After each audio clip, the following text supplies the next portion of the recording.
MeMonster. Chapter 161.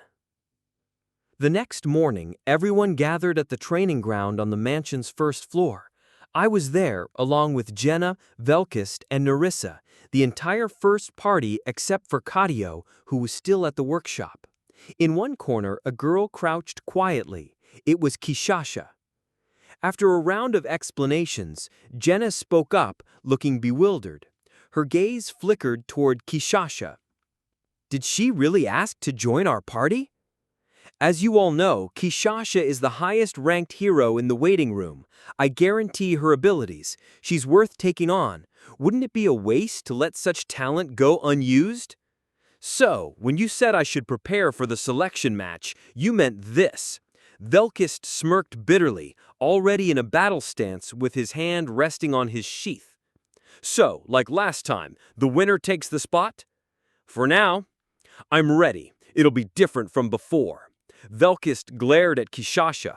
He had been thoroughly defeated by her last time in Niflhelm. Since then, he'd been training hard, grinding his teeth in frustration. It's better this way. Saves me the trouble of having to go find and stick to someone.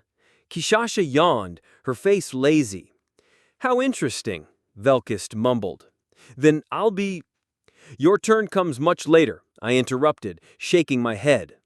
Jenna stood next to me, tense. She didn't look like she was backing out, but she was preparing herself for something.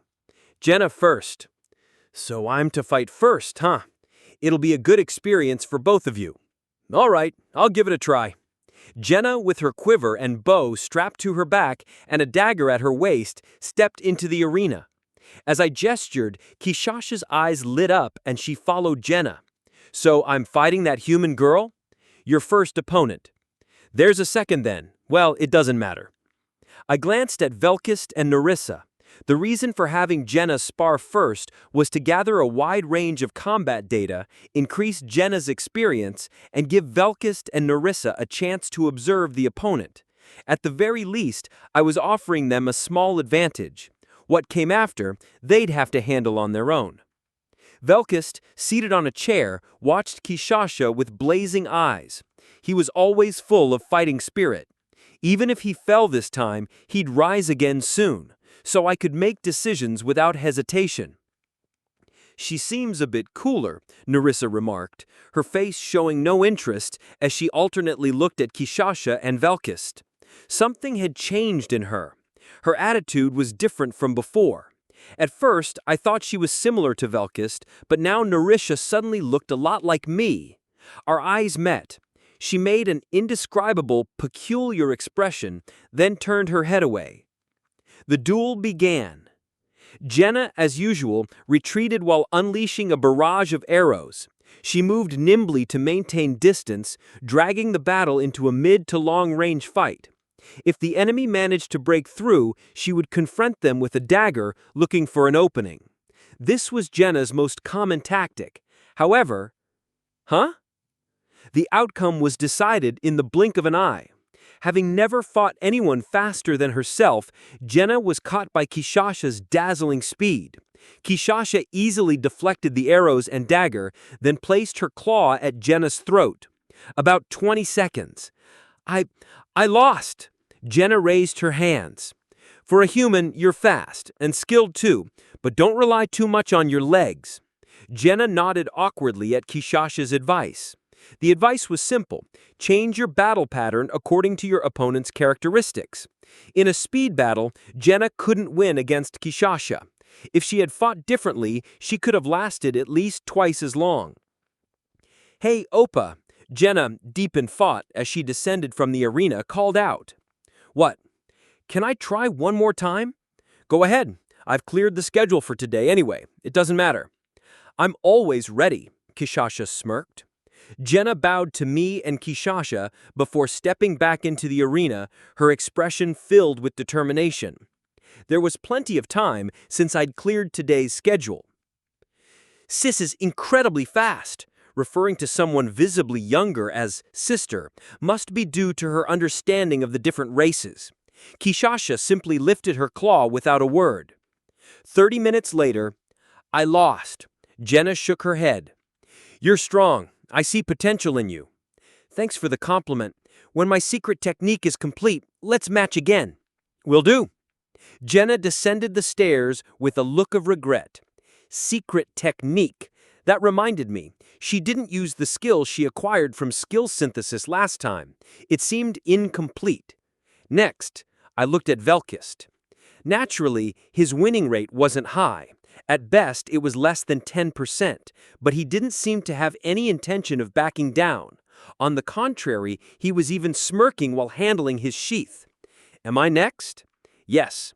If I can't beat that archer, I'll be the target for this selection match. The same goes for other roles. If I lose, I'll leave the first party. Isn't that right? I didn't lie. I affirmed Velkist's words. This brat is still monstrously strong. It's like looking at the senior. But I haven't been just playing around either. Let's do this. Velkist chuckled, drawing his sword. Just as he was about to step up the stairs, I'll step down. A dispassionate voice shook the training ground. I turned around. Nerissa had her hand up. What did you say? Velkist muttered.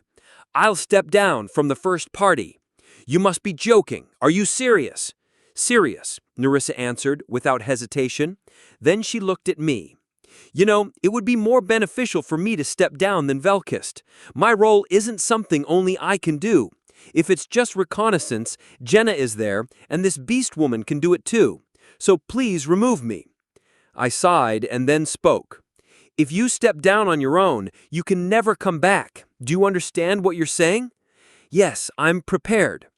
There won't be a place for you in other parties either. I know. Nerissa. Ignoring Velkist completely, Nerissa continued. As she said, for me to focus on tower assault, someone needed to take over the sub-master duties. But this wasn't the way I wanted it to happen. Hey, Han, can I step down now? Kishasha stretched in the arena. Standing tall, I slowly nodded. This is unbelievable. As Kishasha passed by, Velkist spit out. You tell us to prepare for a selection match, and this is how it ends? Don't let your emotions control your judgment. Efficiency comes first. It's better for me to step down here, Nerissa spoke coldly. Then, with softened eyes, she looked at Jenna. Jenna can take over my role. Did you teach me those weird things just for this? Jenna looked dumbfounded. I sat down, crossed my arms, and plunged into thought. The worst possible way to form a party is to forcibly take along members who don't want to be there. I'd like to talk to you alone, Nerissa spoke demurely. That woman seems out of her mind. It's not even worth listening to. Clear the room, I spoke in a low voice. Kishasha was the first to leave, followed by Jenna, who had been contemplating the entire time. Velkist, who had been glaring at Nerissa until the last moment, left the training ground. Now it was just the two of us. Nerissa chuckled bitterly. What are you thinking? Suddenly saying you're leaving? It's not sudden. I've been thinking about it for a while. You gave a whole speech about survival when you joined. What's changed? I'll say it again. It's not over just because you lose to her. There are always opportunities. I'll help you guys too. Despite that, Nerissa shook her head. She seemed to have made up her mind. Why? When I first arrived here, I couldn't trust anyone. Everyone felt like an enemy except for myself. Nerissa looked down. Just, my thoughts have changed a bit. I don't really get it. Just as I said, if it were you, I thought it would be okay to entrust the princess to you. What? Nerissa turned her back to me. Her collars slowly slipped down, revealing the curve of her shoulder and gradually the contours of her body. On the curve of her waist, a strange pattern was engraved. It looked like a rose and emitted an ominous light. This is called the Twilight Mark, a special technique of the Halcyon family. It's a magical pattern that compels absolute obedience to its master. Besides, it has several other functions: physical enhancement, brain function improvement, shortening lifespan while maintaining youth, and memory enhancement. Nerissa continued. For some reason, the pattern remained after I came here. I remembered she had mentioned she was from Halcyon. She hadn't spoken highly of them.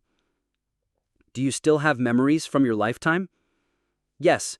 Most of them came back to me as I leveled up. Nerissa redressed.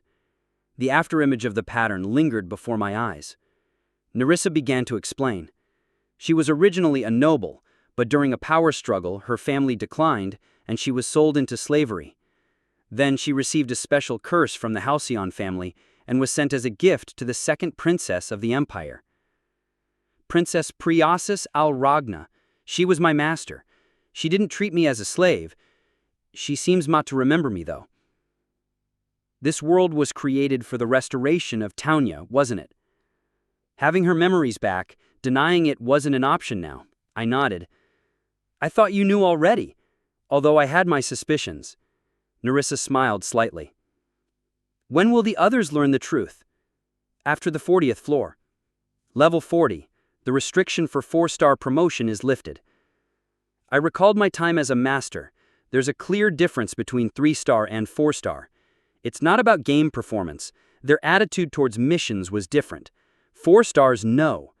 The common point between Kishasha and Shay, they knew the purpose of the mission. Unlike the current 3 stars who are somewhat reluctantly carrying it out, they act with knowledge. The subtle difference is even felt as a master.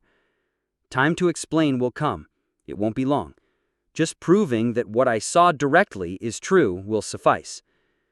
I was curious too. During the promotions to 2-star and 3-star, you only see sorry sights. They probably couldn't understand what was being said. But the 4-star promotion will be different. There will surely be a clear hint. Wait a moment. But what does that memory have to do with you leaving the party? Nerissa cleared her throat. If there's a need to fight, you should try harder. I am trying harder. I was originally responsible for miscellaneous tasks back home. That sounds suspicious. To be frank, I want to conduct a personal investigation. If I remain in the first party, I won't have any free time. Investigation? There's several things that differ from what I know, especially... It's nothing. I'll tell you when I'm certain. Anyway, I hope you'll allow it. Velkist is more useful than I am right now. If you really think so, I can't stop you. That's a relief. Nerissa smiled. Isn't it pitiable if that fool was kicked out after rolling around in the training ground all day? He's bound to lose.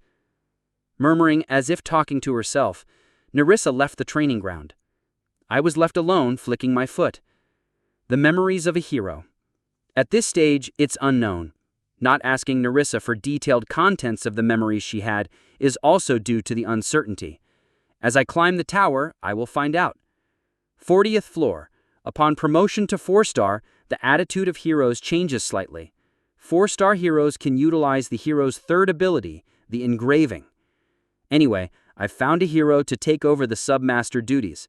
Nerissa should do well. She belongs to the diligent type and meticulously handles the tasks she's given. It's time to resume tower raids, this time more quickly. Chapter 162. 3 days later.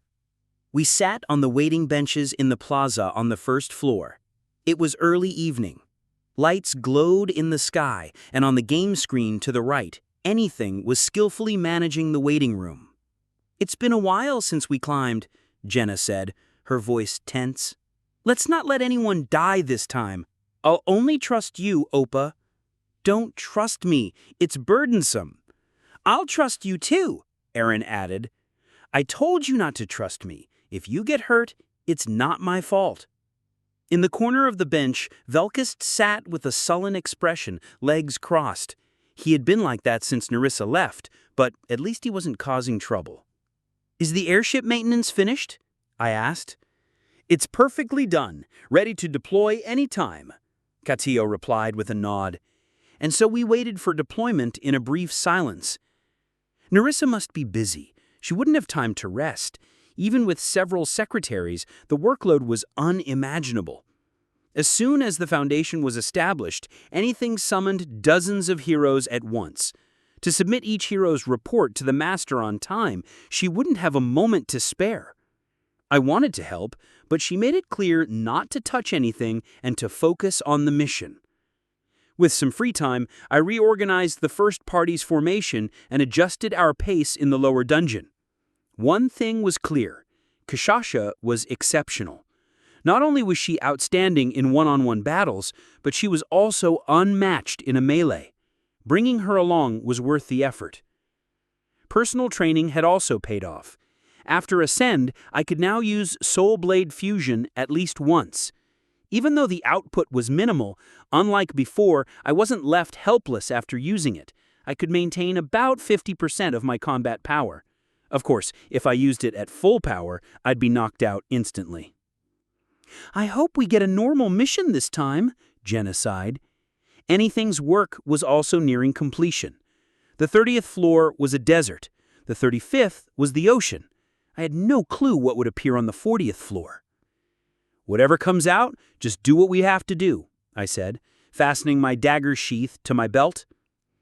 "Get ready," Anything announced, bringing up the deployment window.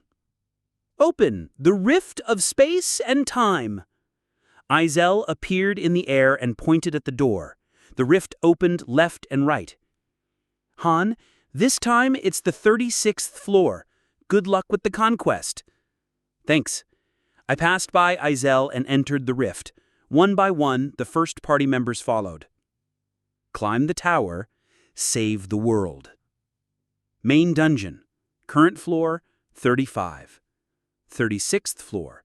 A substage for the 40th floor. I waited for entry, making idle talk with Jenna. "It's not our first or second time experiencing this," she said. The familiar sense was gone. Only 2 members spoke.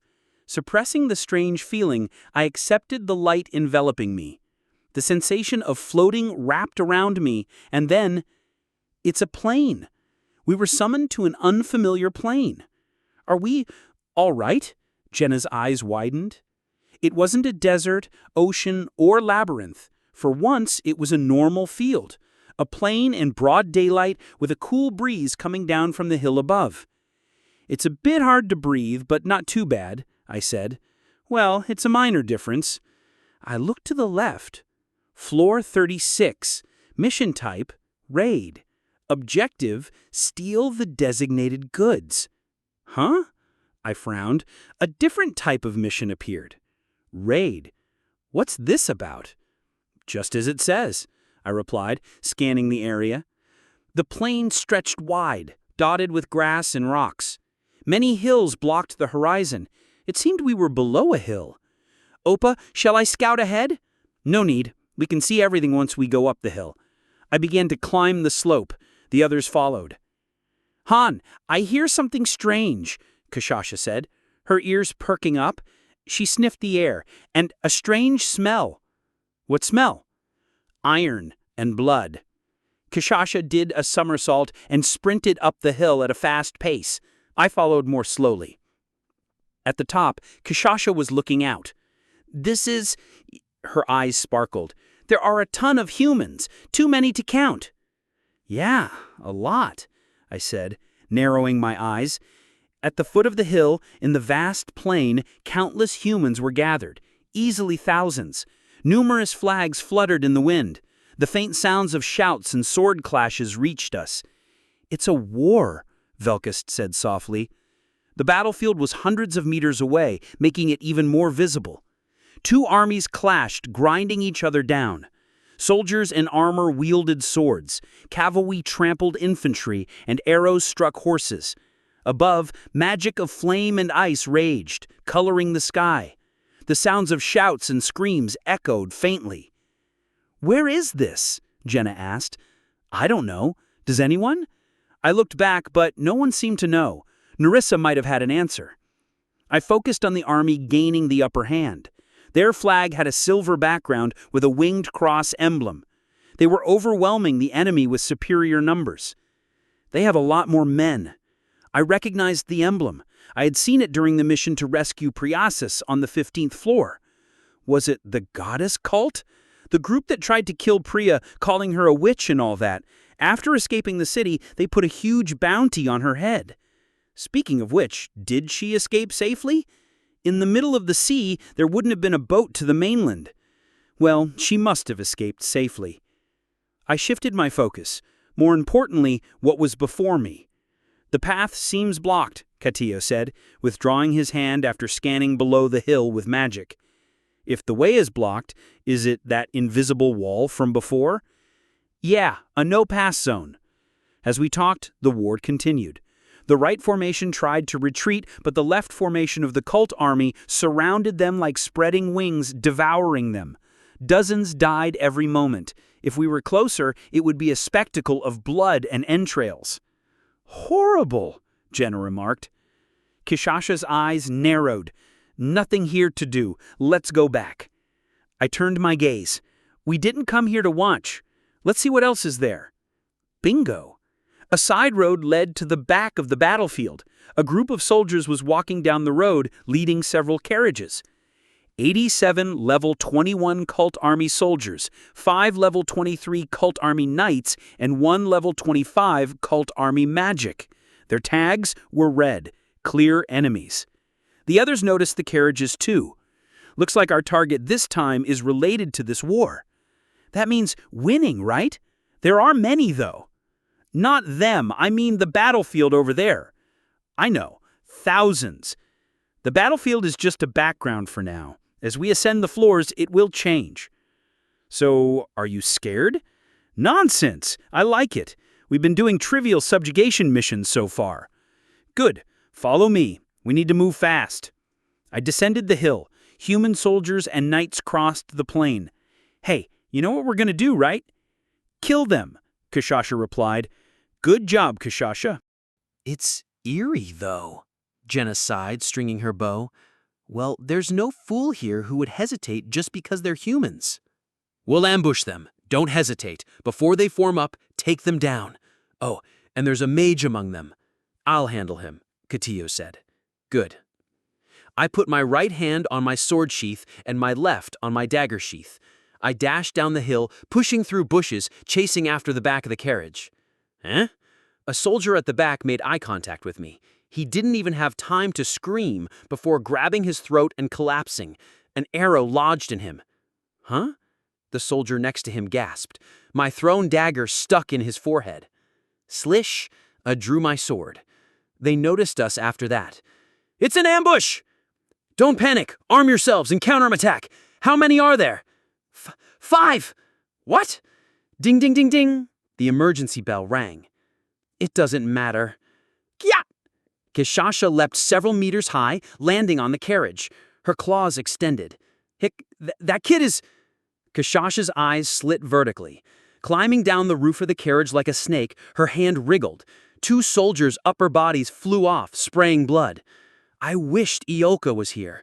In such a battle, there's no one like her. Tss, tss. I clicked my tongue and swung my sword. A dazed soldier was cut to pieces. Humph. Velkist plunged into the enemies. His sword moved like a snake, skewering 3 people. Form up. Bing! A commanding officer with a splendid helmet drew his sword, but an arrow immediately lodged in his chest. Jenna had climbed onto the carriage, sniping key targets, first officers, then archers. Are you mercenaries? It doesn't matter. I swung my sword down. The soldier raised his iron shield, but when the sword struck, the shield crumpled like paper. The impact broke the soldier's leg bones. Herc! Slice! I ended his pain. They were no match. No one could withstand a single strike. The sword broke, the shield shattered. It was like snapping chopsticks. In no time, more than 10 corpses piled up next to me. Not a single one had their limbs intact. Monsters! Don't panic! Fight! The goddess is with us! Cuff! Damn it! From the distance, a young knight in silver armor appeared. I, the silver paladin Kyle von Strauss, representing the wrath of the goddess, have arrived. If you stand in the way of the goddess, my fierce swordsmanship will strike you down. You are... The knight widened his eyes when he saw me. He hesitated, then smiled triumphantly. Finally we meet! I let go of the soldier I was holding by the neck. The soldier collapsed and didn't get up. Do you remember? The great battle on the stairs? The sacred duel we had with our lives on the line? Finally, after 5 years, I, Kyle, heir of the Strauss family, the Silver Paladin, I've never forgotten. What are you talking about? Huh? I'll make you remember. Don't you ache from the wound back then? This time won't be easy. I'll show you my secret technique. It's called Heat Wave Slash. Dump! The knight was sent flying by Kishasha's punch. He writhed on the ground before stopping. Do you know this guy? Velkist asked, shaking blood from his sword. I don't. Have I met him? Was it on the 15th floor? I have no recollection. Well, it doesn't matter. I turned my attention away and searched for other targets. The battle was already nearing the end. There was no need to form up. Dozens of soldiers were beaten without a proper counterattack. Herc, demons! They are demons! A mage-like old man was lying down, blood flowing from his nose, eyes, and ears. Anti-casting, one of the magician's specialties, reversing the opponent's magic to cause a backlash in their mana. This old man probably collapsed without casting a single decent spell. No matter how much you struggle, a knight with a severed arm laughed weakly. Our victory! The tide won't change. Oh, goddess, please watch over us. Swoosh! I cut off his throat in one stroke. This was the last one. A trivial battle, Velkis said, sheathing sword. They were too weak. It wasn't like this before. Maybe we've gotten too strong. Excessively, I mean. Excessively? Almost like human weapons. It doesn't feel real, though. Jenna touched your cheek shyly. Well, anyway, war, huh? I sat on the wheel of the carriage. Around me lay countless soldiers and knights. I seemed to have a rough idea of this mission's concept. Not a raid, a large-scale battle, clearly on the disadvantaged side. Like that damn game, Dynasty Warriors. Chapter 163. The dense scent of blood drifted on the wind. For ordinary people, it was a smell that would instinctively make them pinch their noses. However, we let it pass without concern. The days when such things would make us nauseous were long gone. I looked down beneath the carriage. Under the shattered twin carriage, a thick blue liquid formed a pool. The blue liquid, mingling with the steaming blood of a soldier, turned a purplish hue as it sloshed about. Nearby, granulated glass shards sparkled in the sunlight. It's a magic potion. There must be hundreds of bottles, Kadio said, dabbing some of the liquid on his finger. His gaze shifted toward the battlefield where a fierce battle raged. Now that he mentioned it, Jenna looked to the right. I followed her gaze. The light of magic that had been painting the sky in various colors was fading. It's to cut off their supplies, I said. It seemed the magic-using side was the main army of the cult, moving from left to right. On the other side, the troops were less than half, with few magicians, and their formation had collapsed. I briefly assessed the battlefield. In one word, there was no hope. Even if the mana potions were lost and magical bombardment ceased, it wouldn't change the tide of battle. The cult army still had an overwhelming advantage. When we were first summoned, it was already a losing battle. Are we going to get involved in this war? It seems difficult.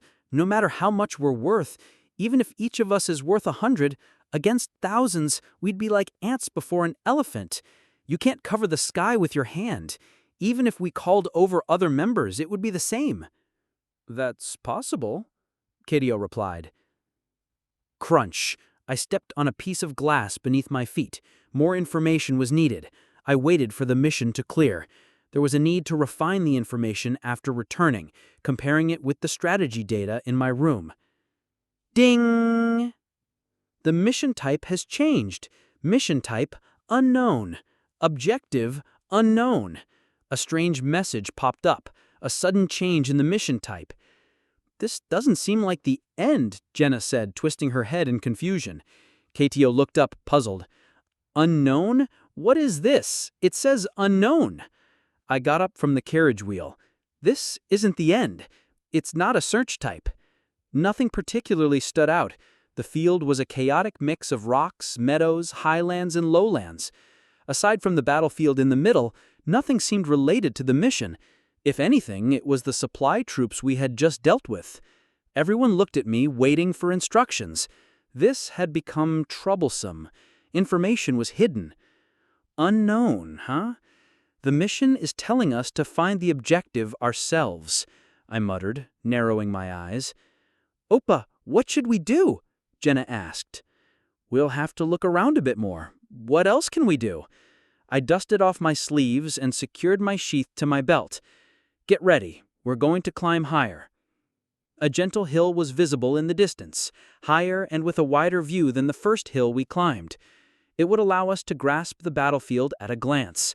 Regardless, it was clear this mission was deeply tied to the battle. Armed and ready, we immediately ascended the second hill. As we climbed, the battle progressed. The infantry's formation collapsed, and high-ranking officers fell one after another. The number of flags on the right rapidly decreased. At the top, the situation became even clearer. The balance was severely off. The cult army made proper use of their overwhelming numbers, pushing with infantry in front and sending cavalry from behind to strike the flanks. A classic encirclement tactic, the hammer and anvil. Their commander was quite capable, and the troops were well trained, moving as one. Conversely, the opposing forces were not up to par. Thud! A massive fireball swirling in the air hit the center of the troops directly. The soldiers in the center disappeared without a trace, and those nearby were instantly swallowed by flames. Magical bombardment. This, too, was the work of the cult army. We can't go there, right? For sure? Jenna said. If you're curious, try it. Jenna immediately shot an arrow toward the battlefield. The rotating arrowhead shattered against an invisible wall. You're right, we can only watch, Jenna said, slinging her bow over her shoulder with a bitter expression. There's nothing we can do, only watch. In such a situation, observing was the best option, so we watched the battle for tens of minutes. It feels unreal, Jenna said. It would seem so from a distance. It was like watching a CGI scene from a fantasy movie.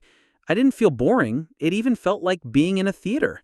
I thought it would be nice to have popcorn or cola. The most entertaining thing is watching a fight, after all. Huh, Jenna muttered, blinking her eyes. What's wrong? My hand seemed to fade for a moment. Look, like this. Jenna extended her right hand. Her semi-transparent forearm allowed sunlight to pass through. It's that, right? The signal that we're returning to the waiting room? There was a time during a search mission when this happened, she said. Right, there was such a time. Was it the 6th floor? During a search mission, our bodies became transparent before returning. Phew, that's a relief. I thought we were stuck without being able to move. Archer, what are you talking about? KDO asked. We're returning. It seems like we'll return to the waiting room once the fight over there ends.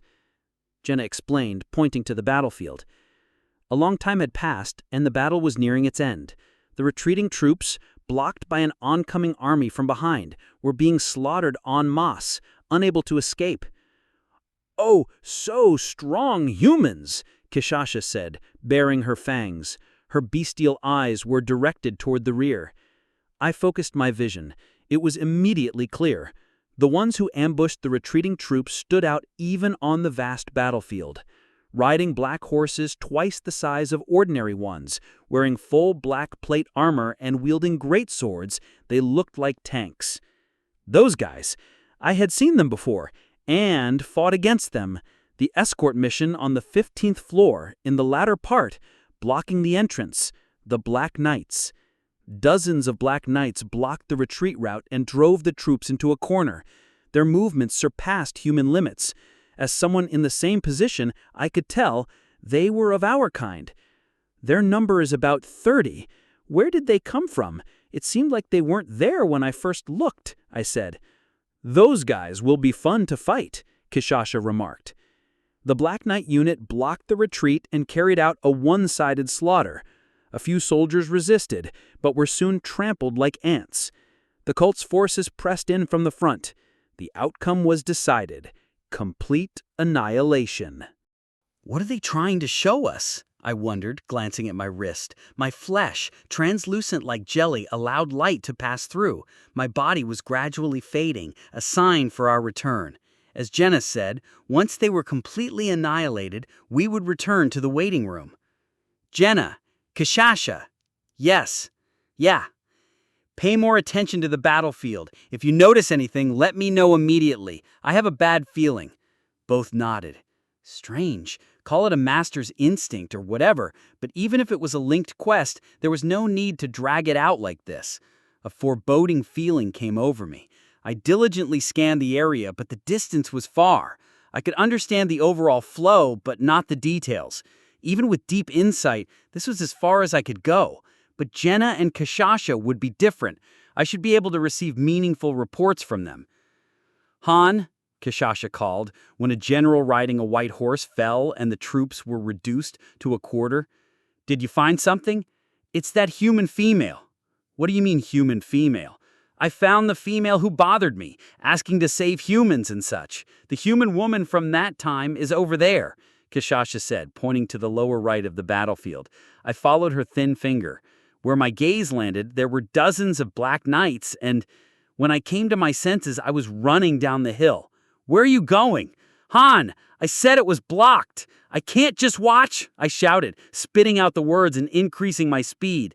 My hand was already on the sheath at my belt. "Why is she—" Questions followed one after another. Even as I pieced my thoughts together, my pace quickened. A full sprint. Gathering all my strength, I dashed forward. The wind whipped my face like a lash. I can't understand. When could I ever understand? I gritted my teeth and ran. The battlefield, which had seemed far away and like a scene from a movie, was now looming before me. The sound of spears and swords, the thick scent of blood, the smell of flesh, the desperate screams. Within that, "Priasis!" I shouted at the top of my lungs. The next moment, my shoulder collided with the invisible wall. I swallowed the pain that felt like I was about to shatter and corrected my posture. "Answer me! Priasis! Priasis!"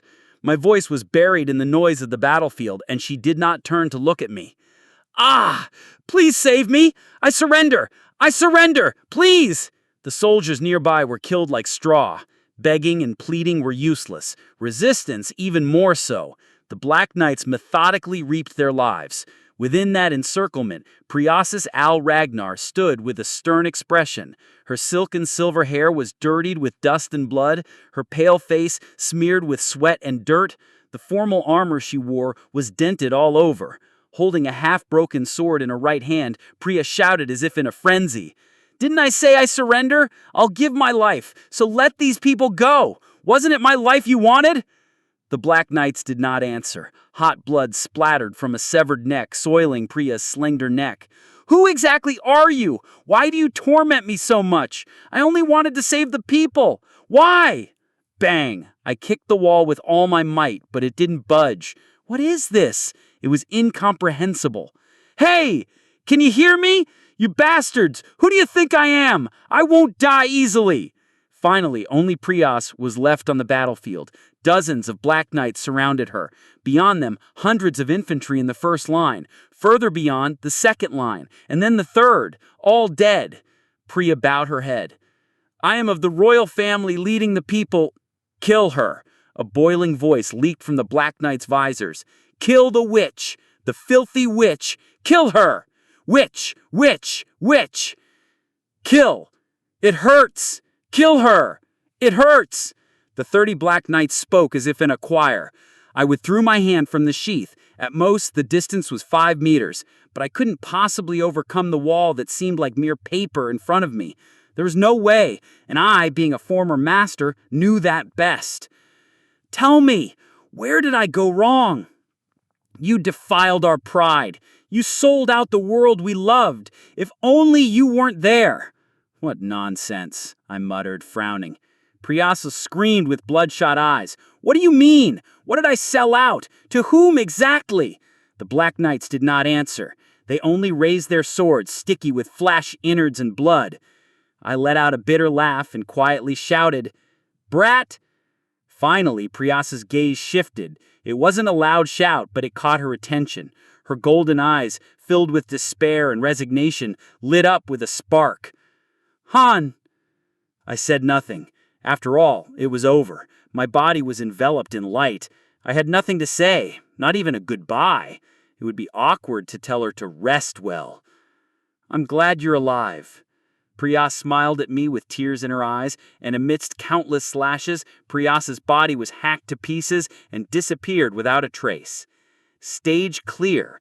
Han, 3 stars. Jenna, 3 stars. Kishasha, 4 stars. Level up. Reward, 300,000 gold, 1 low-grade Wraith fragment. MVP, Kishasha, 4 stars. Ding! Notification, you have 4 attempts left. I returned through the rift in space-time. Except for Kishasha, everyone had a dazed expression. Even though the distance was far, they must have clearly seen Priya, who had been a key figure in the mission, die. 4 attempts left. It was a clear hint. The last message gave me confidence. Loop. I stepped out of the rift in space-time. Chapter 164. That night, I sat in a chair in my room, deep in thought. This mission. I let out a sigh. Although the battle on the 36th floor ended with a rather mundane fight, there were several troubling issues I couldn't ignore. Feeling a deep sense of fatigue, I decided to organize my thoughts. First, the situation on the battlefield. The cult's army was fighting against another force, and the odds were incredibly unfavorable. In terms of numbers, troop training, formation efficiency, commander competence, the quality and quantity of asymmetric forces like mages and cavalry, overall morale, and equipment, there wasn't a single aspect in our favor. Everything was a clear red flag. Having 4 chances means that if we don't achieve our objective within 4 similar situations, it's considered a mission failure. A mission that involves achieving a goal within repeated similar situations is called a loop, and it's notoriously difficult to clear. Unlike other missions where you only get 1 shot, the difficulty here is extremely high. I'm not certain, but it might not be a loop. What I saw was just a small part of the field. Tomorrow, we'll probably raid the 37th floor. I need to get a clear answer there. If my guess is right, I need to prepare for a smooth conquest. I won't be able to sleep tonight. Smiling bitterly, I got up from my chair. The next evening, party gathering. Izel's loud voice shook the entire hall. I wondered how much longer I'd be able to hear that voice. After getting ready for battle, I went down to the plaza on the 1st floor. Are you saying that girl might not be dead? In the plaza, members of the first party were already waiting on a bench. Velkist asked Jenna. Yes, that's what I think. It's strange, isn't it? After all the trouble we went through to help the princess, it would be anticlimactic if it ended here. Plus, it seems that time and space don't really matter in the mission. So, going back to when she was alive and starting over, maybe? I have a similar thought. She wouldn't die so easily. A hot discussion was taking place among the members. I chuckled and walked over. Kishasha, who had been sitting hunched over and excluded from the discussion, approached me. Hun, why are you all by yourself? They're talking about things I don't understand. No consideration at all. I gently stroked Kishasha's head and then interjected into the conversation. Starting over, huh? Oppa, you're here. I had a brilliant idea. Swoosh. I pulled something out of my pocket and tossed it. Jenna, who caught the item reflexively, blinked. What's this? A watch. It's expensive, so don't lose it. A watch? I had requested this from anything at the gift shop. The purchase cost was 100,000 gold and lower-grade magic components. As expensive as it was, anything hesitated but couldn't refuse my request in the end. It's portable. Keep it safe for the mission. I muttered and looked toward the door at the front of the square. A faint light was leaking from the cracks in the space-time rift. There were a few minutes left to enter. Going back to when she was alive and starting over? Well said. I learned it in Niflheim, you know. Jenna scratched her head sheepishly. Indeed, she's quite sharp. I continued. Your words have a high chance of being correct. Then, Oppa, what should we do? We have to look again. See how the situation unfolds. That's why I prepared the watch. Everyone, gather around. I'll explain briefly. The members crowded around me. I spread a 1-meter-wide piece of white paper on the ground. The paper had a map of the field we passed through yesterday, the battlefield in the center, surrounded by wide expanses of hills and highlands. This is where we were summoned, I said, pointing to the southern part of the field.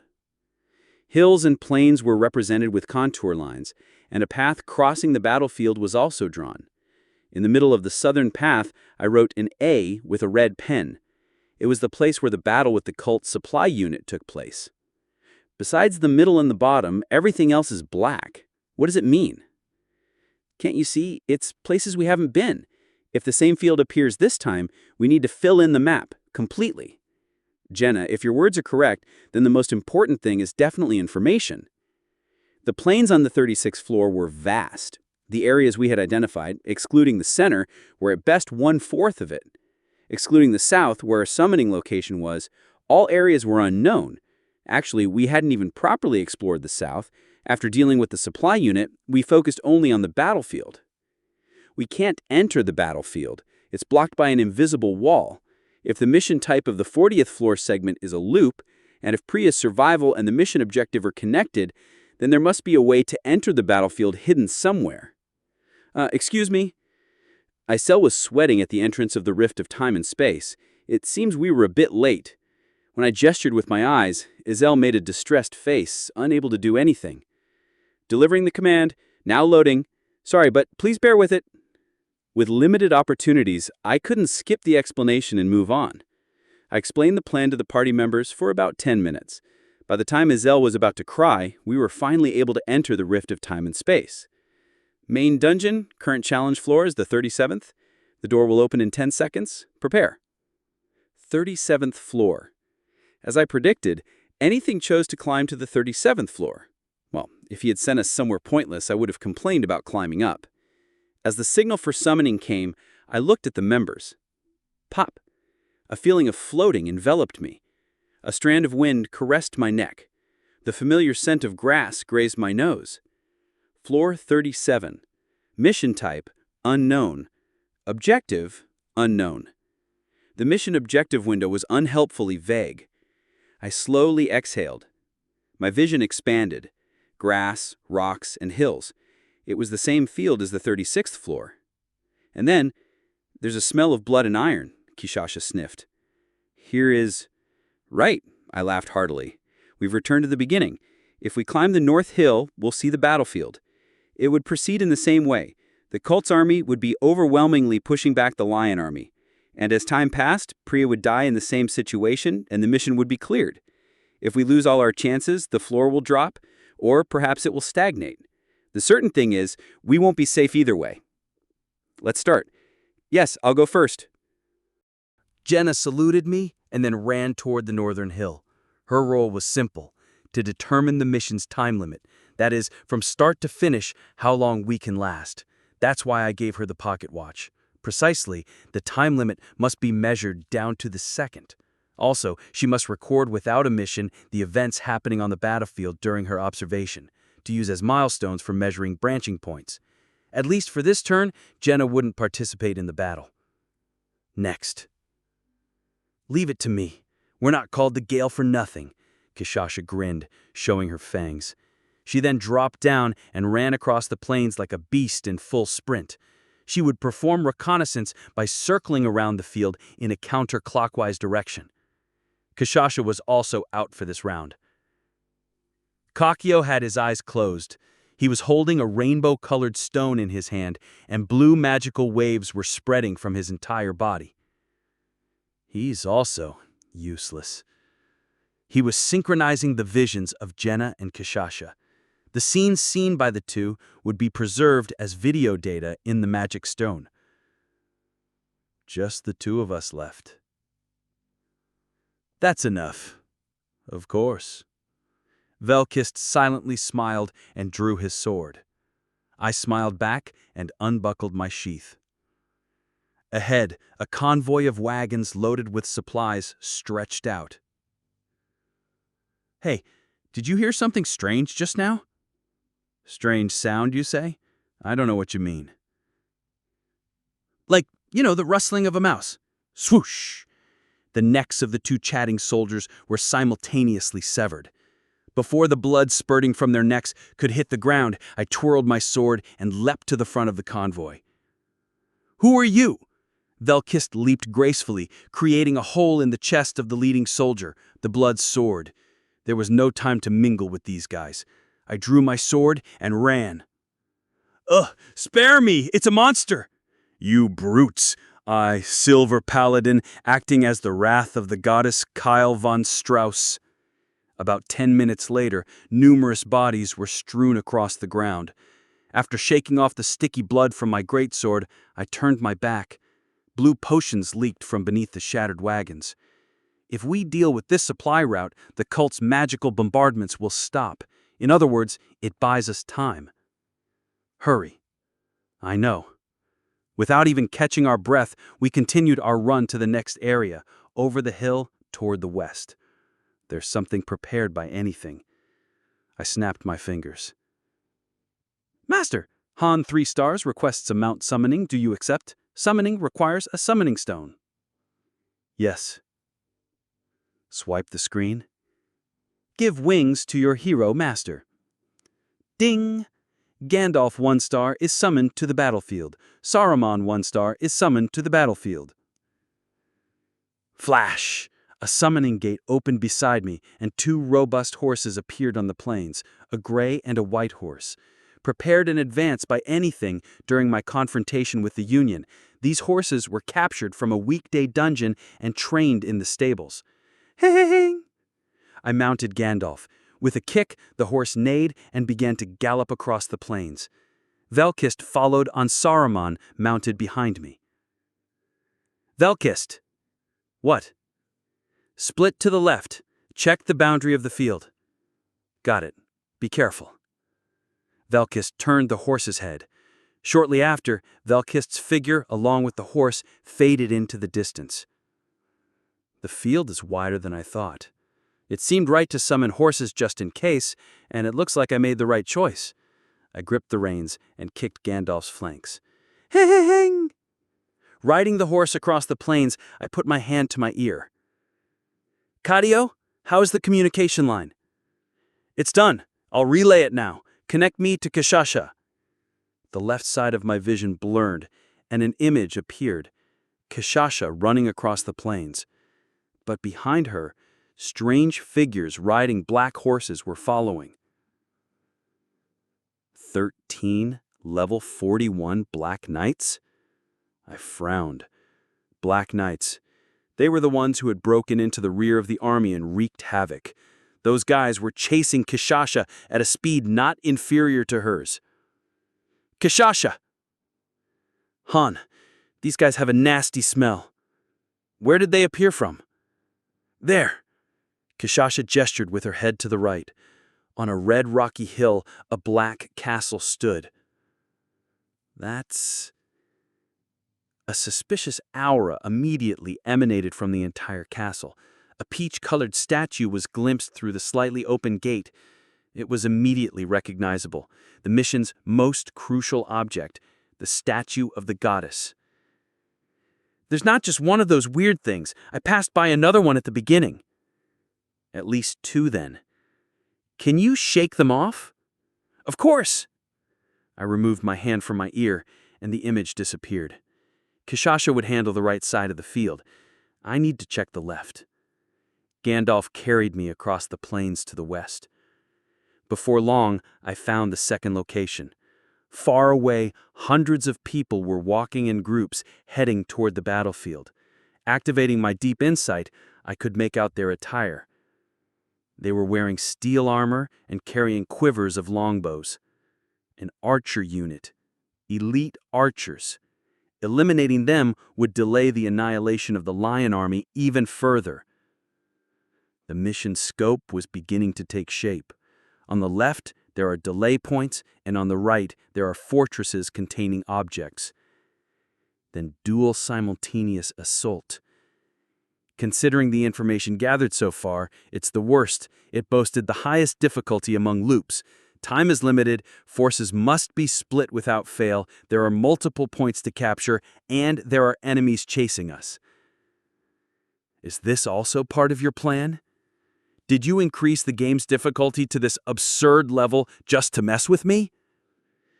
It doesn't matter. I shook my head. No matter what mission comes, I'll just break through and smash it. You've messed with the wrong person. I tightened my grip on the reins. Gandalf galloped toward the archer unit, mane fluttering. However, between the archer unit and I, an endless cliff lay. On the cliff, a shoddy stone bridge crossed it. It was clearly an unnatural terrain. Don't stop. I kicked the horse once more. There's no time to play. Cross the bridge in one go and head toward the archer unit.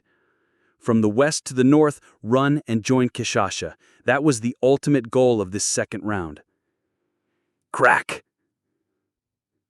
Gandalf! Hey! Gandalf let out a pained cry and collapsed sideways. It happened while we were speeding at tens of kilometers per hour. I was flung from the saddle, flying through the air. I quickly regained my balance midair and landed, scraping the dirt ground. Gandalf 1 star has been unsummoned. What happened? Soon I understood the cause. I dusted off the dirt on my armor and looked across the stone bridge. On the opposite side of the cliff, next to the stone bridge, stood someone. He wore a dark feathered hat and a black cloth with wide sleeves, his face hidden behind a mask. The man lifted his longbow. Danger, the marksman of death, level unknown. Chapter 165. Stage clear. Velkist, 3 stars. Katillo, 4 stars. Level up. Reward, 320,000 gold. MVP, Kishasha, 4 stars. The stage clear message appeared. A light wrapped around me. I looked at my right shoulder. A black arrow was embedded there. Blood spread from the wound like a flower-shaped stain. Each breath sent a dull pain through my body.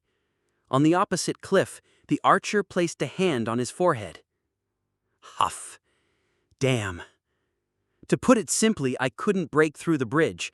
Whether the arrow vanished, split into several, or bent in strange ways, he used every extraordinary shooting technique. If it had been a wide area, I might have found an opening, but it was just a narrow bridge entrance. I barely avoided a fatal wound, but it took too much time. Was the Western Scout a failure? Some strange guy interfered, and everything became tangled. In the end, while this so-called demon marksman blocked me, the archery squad safely joined the battlefield. What followed was predictable. Looking to the side, I saw the full view of the troops. Under the torn lion flag, countless bodies lay. Priya must be among them. The stage clear message meant the mission's ending conditions had been met. That meant Priya's death. This was the second chance. As my vision blurred, Jenna's voice rang out. "Oppa, it seems it's over." "I know. How many minutes?" "Well, from the start of the battle until the princess died, exactly 183 minutes and 53 seconds. About 3 hours. Within that time, all the strongholds on the field had to be taken, ultimately joining the battlefield. It was tight. It would have been much easier without those weird guys around. Let's see next time. It doesn't end here." Stubbornly, I snapped the arrow shaft embedded in my shoulder. Ding! Notification. You have 3 chances left. With a flimsy sound effect, we were moved through the gaps in space-time. The central mirror emitted a faint light. Katillo frowned deeply and sighed heavily. "This is tough. Why is this mission so difficult?" "Magician kid, you used to sing about wanting to do missions, and now you're scared?" "It's too much. Hurla, the place where I came from, was manageable as long as you kept your wits about you. But why is it so strange here? Floor 35, and now this? The missions I've seen through the regeneration stone were all crazy too." The arrow stuck in my shoulder disappeared. I sheathed my sword and caught my breath. Though we cleared the stage, I'm not happy at all. At least it wasn't completely useless, so let's gather and sort it out. Right, Oppa? Even if it's an impossible mission, since it's a game, there's always a strategy. But executing that strategy is a different matter. Oppa? What? Is something wrong? You look upset. Just tired. It was just an annoying thought. Except for the 25th floor when I wasn't there, every segment of the missions was said to be incredibly difficult, as if asking me if I could still beat it. Do we have to deal with this until the 100th floor? We had already experienced one failure on the 35th floor.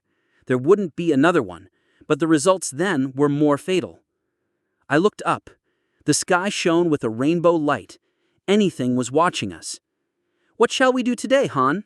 Are we gathering again? It's late. How about we gather up again tomorrow? That sounds good. Everyone, analyze today's mission well. At least by the third round, we should have an estimation for clearing it. In this second round, we learned the mission time limit and the information about the field stretching from south to northeast. Also, we know that a rather annoying named character appears from the western cliff. I felt a headache as I exited the rift of space and time. Starting with Velkist, the members scattered noisily. I have no thoughts of running away. The decision was already made. After Elika died, it became impossible to escape. But thinking about the future was troublesome. My room. Let's see. I updated the map of the plains. To the west, there are supply depots and archery units. Handling this point delays the total annihilation of the lion troops. To the east, there are fortresses and statues of the goddess. 3 fortresses. According to Kashasha, there are 3 fortresses in the east. At least 3 fortresses must be taken within 3 hours, while also avoiding the pursuit of the Black Knight. Of course, the western strongholds must be dealt with as well. Scouting there isn't finished yet, and there will be other obstacles. It's infuriating. From the hero's perspective, the things one can do are limited. If I had been the master, if only I could handle tactical tools, I could have properly planned the strategy. Loki. As I sat blankly in my room, a sparkle twinkled beside me. It was Isel. Any issues? Was it that obvious? I thought I had a poker face. I spoke. Isel. Yes. What do you think about the difficulty of these missions? The mission difficulty? You mean Taunia? Yes. Isel thought for a moment and then sighed deeply. If it wasn't for Loki, it would have ended long ago. Is the difficulty determined by luck? Not really. I heard from the director that there's a reason. I didn't get the exact words. Who created these missions? That director or whatever his name is. Isel nodded. So that's it. It's annoying. Hey, you're not thinking of returning to Niflheim, are you? Huh? If Loki leaves, it's the end here. I'm done for too. Don't go. I'll do anything. Don't make a fuss. I'm not going. Well, enough of the complaints. I smirked and turned the chair. The updated map was on the desk. It was time to focus again. As I picked up the pen to write down a detailed strategy, Isel hadn't left yet. Sweat trickled down her cheeks, which still had baby fat, a completely different look from usual. Hey, aren't you leaving? Isel swallowed her saliva. A message came from the director. A message? Isel fluttered her wings vigorously and spun around in the air. Stardust scattered following the trajectory of her wing beats, and a small hologram window floated up. Warning, GM exclusive line. I looked at Anything's control window. Anything was deeply engaged in a mock battle with an AI. He seemed unconcerned with the message above. Can only I see it? Isel looked at me anxiously. Tell, it's been a while, I reckon since your first promotion. Long time no see. This brat, surely not. Tell, don't be surprised, Loki. If you want, you can meet me any time. I thought you would call at least once, but you didn't come to meet at all. You really don't understand women's hearts. I tapped the virtual keyboard flashing below the chat window. Han, never called you. Get lost. Tell, did you receive my gift? If you had used that guy properly, one of your hounds could have stepped into 7 stars. A gift? Is she talking about the Union? I turned to Isel. Did you speak to her? No, Forget it. If you can display tips and web surfing among other things, it won't be difficult to connect to the Mobius chat line. Isel was just a subordinate of that woman. She couldn't outright resist. Anyway, Loki, I'm surprised you're still alive in that failed account. Seriously. I even gave up on saving Townia. It just didn't work out. It didn't work out? In today's terms, that account is totally screwed. The balance is ruined, right? I even admit it. I thought you would contact me by the 20th floor at the latest. You lasted a long time. I think you showed a performance worthy of your name. I acknowledge that. That's the part I recognize. Do I admit it? I really do. Is she trying to play with me? Even as I ignored her, the messages continued. Has the master there not quit yet? It would be normal if he had. I told you before, but that account is not ordinary. It's not just unbalanced, it's completely ruined. The chat window refreshed soon after. I wonder how long you can last. Anything, was it? Do you think the guy who only knows how to wave glow sticks behind you can lead you? You know best. If the master is incompetent, no matter how excellent the hero, there's no answer. It's the end. Stop the nonsense, just tell me what you want. I'll give you the master's position in Townia. Don't worry, it's definitely not a slave contract. Just comply with a few conditions. Of course, if you clear up to the 100th floor, a return to Earth and a substantial reward are guaranteed. Isn't this an SS tier proposal? I turned off the chat window there. There's a lot I want to ask, but I've decided not to care about this woman anymore. Anything was still intensely engaged in a mock battle with the AI, competing against a low-level bot. Considering he had been losing even to the lowest level before, he had come a long way. If you utilize the fairy and the Bifrost there, it might be okay even without a master. The interference power of that sword is incredible. I remembered what Uranit had said some time back, that there would be no problem even if the master quit. It meant that I could possibly take on the role of the master. Initially, I could barely see the system log, let alone the master's control window. However, as time passed and I climbed the tower and leveled up, the master's screen gradually came into my view. If that guy quits, for anything, this place was just a game. Fun to play, and no big deal if he just quit. His resolution was different from ours, the heroes who had our lives on the line. Giving me the master's position meant, did it mean excluding anything from Townia? Then the difficulty of the current mission would change. In such missions, where role and power distribution are important, the master's tactical ability is much more crucial than the hero's. I'm not sure. I smiled bitterly. It would be fine if the difficulty was ordinary, but in such a place, there's a limit to what I can do alone. I had handed over the Book of Heaven to anything and had not spared any advice or assistance, but the mindset of a ranker and a regular user toward the game was different. Can I take anything to the 100th floor?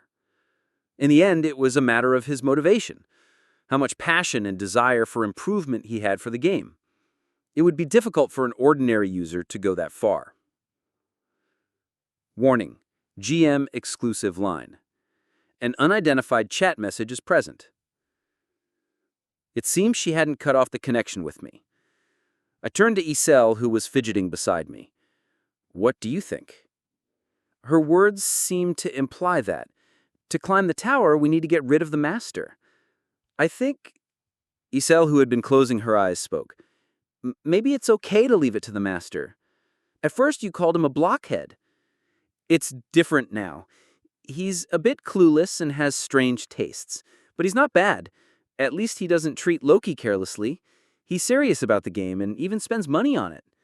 He sounds like a game addict. Isel chuckled. I have something to show you, Loki. What is it? Anything's phone usage details. I blinked. I didn't quite understand. Regardless, Isel focused and began waving her ant. Appear. Along with the light, another hologram window appeared. A familiar screen. It seemed like a phone's storage device. Isel touched some documents inside the download folder. Text appeared on a white background. Ta-da! This is the Book of Heaven. Loki's gifted document is saved on the master's phone and was opened as many as 132 times. Isel raised her nose proudly. but just looking at it doesn't mean anything. As I remained silent, Isel flipped the screen to the last page of the document. This is what anything wrote after the last page of the Book of Heaven. The text appeared. Thank you for listening. If you enjoyed this story, don't forget to subscribe, comment, and like the video. Have a suggestion? Let me know in the comments.